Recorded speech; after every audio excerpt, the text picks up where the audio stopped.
Salam əziz abunəçiləri. Bugün ilk video. Bugünkü videomuz TikTok vasitəsi olacaq. İzləmədə qalın, abunə olmayı unutmayın. Dostlar, keçək video.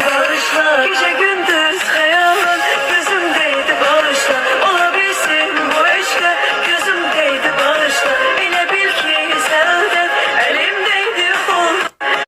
Oğlan çox gözəldir, çox reaksiya verir, amma qızı bəyənmədi.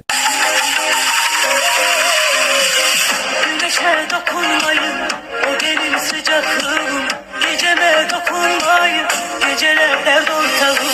Yarıma dokunmayın, yar benim tek ağrım. Yarıma dokunmayın, yar. Allah bütün anaları, ataları olsun. Onlar olmasaydı biz dünyaya gəlməmişdik.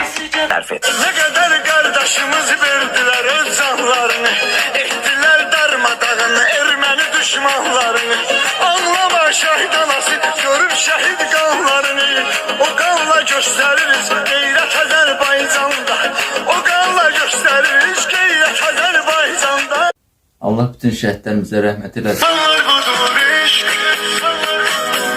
en şirin duygudur iş. Seven yüreklerdeki bir ömür kaygıdır iş.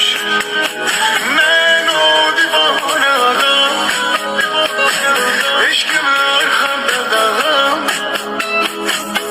Ne kadar ki ben varım, benimle yaşayın. Çox gözəl video.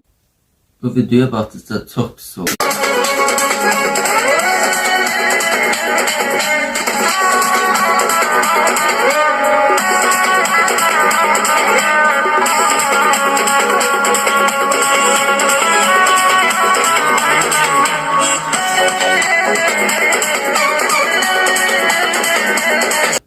Allah bütün fəhlələrin ruzisini versin, canını sağ eləsin.